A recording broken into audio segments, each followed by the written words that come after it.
La vie nous parle à travers des signes. Il suffit d'ouvrir notre cœur et notre esprit pour les comprendre.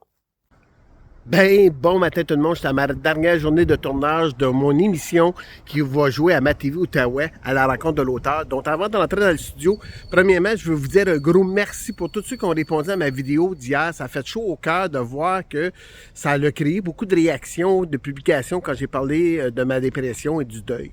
Aujourd'hui, je voudrais vous poser comme question, est-ce que vous prenez le temps d'écouter la vie quand elle vous parle? Parce que vous savez, la vie nous parle. Peu importe la façon que vous le voyez, la vie peut nous emmener dans une bonne direction, dans une mauvaise direction, puis même nous sauver de plusieurs choses. Donc, est-ce que vous prenez le temps d'écouter vraiment ce que la vie nous dit? Moi, j'ai commencé à le croire de plus en plus. Si je reviens un peu sur ma vidéo d'hier, quand il y a eu le décès de ma nièce, c'est là que j'ai commencé à réaliser beaucoup de choses dans ma vie, puis j'ai remarqué que la vie nous parlait. Et j'ai commencé à écouter beaucoup les signes que la vie pouvait m'apporter. Il y en a qui vont dire que c'est l'enfant intérieur qui nous parle. Et il y en a d'autres qui vont dire vraiment que la vie nous emmène dans un chemin qu'on doit prendre. Et je vous regarde, si je vous parle un peu, vous connaissez mon histoire de ma hanche. J'ai dû me faire opérer dans ma hanche droite et là, je dois me faire opérer dans ma hanche gauche pour des prothèses. Et la vie m'a dit que la hanche, tu sais, les hanches, c'est vraiment un gros défi de la vie, c'est que c'est une incapacité de prendre de bonnes décisions, d'avancer dans la vie. Puis si je regarde où ce qu'était ma situation de la vie, je peux comprendre pourquoi que j'avais beaucoup de misère avec mes hanches. Et je regarde, je vais vous raconter une autre histoire que j'aime bien, que je raconte souvent en conférence. Il y a quelques années, moi et ma femme, on était assis au salon, puis ma femme avait commencé à me dire que c'était le temps de commencer à magasiner pour une nouvelle voiture. Moi, je disais non, non, non, non.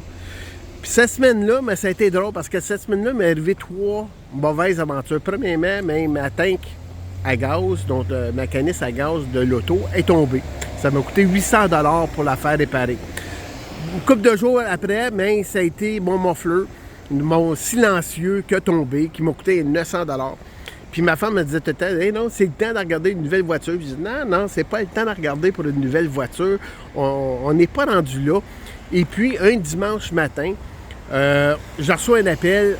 On est assis dans le salon en train d'écouter la télévision, puis je reçois un coup de téléphone de la police de Gatineau qui me dit « Monsieur Larocque, est-ce que vous avez une Hyundai vert Telmac? » Je dis « Oui. Est-ce que vous pouvez regarder dans votre cour si votre voiture est là? » Mais je dis « Ben oui, on est assis dans le salon les deux. » Mais il dit « Allez donc vérifier. » Je sors dehors, plus de voiture. Il dit « C'est parce qu'on vient de la retrouver à une municipalité à côté. Et puis il y a des jeunes qui l'ont volée. Puis là, il faudrait venir la chercher. Elle est dans un banc de neige, elle est scrappée. » Donc, la vie la vie nous avait dit qu'il fallait changer notre voiture, mais j'écoutais pas les signes. Mais en fin de compte, mais c'est la vie qui a payé ma voiture, parce que c'est les assurances qui ont payé ma voiture, donc ma nouvelle voiture n'avait rien coûté. Donc, aujourd'hui, je vous invite à prendre le temps d'écouter les signes que la vie vous apporte.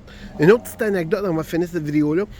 Vous savez, je suis conférencier. Je m'en allais à Drummondville faire une conférence plusieurs années passées. Et sur l'autoroute 15, je disais à ma femme, je sais plus si ça me tente de faire des conférences. Puis en disant ça, je regarde, je me lève les yeux, puis il y avait une grosse pancarte sur le bord de la rue avec la face d'André Sauvé. Mais ça, c'est pas ça l'intérêt de l'histoire, mais c'était marqué à côté, tu fais juste du wow. Donc la vie venait de me répondre que c'était mon chemin, c'est cette direction-là que je devais prendre. Pour certains, ils vont dire, ben non, c'était juste un hasard. Non, c'était pas vraiment un hasard, c'est la vie nous parle. Prenez le temps d'écouter la vie. J'espère que vous appréciez mes petites vidéos. On s'en va tout le monde. On s'en va demain. Bye bye.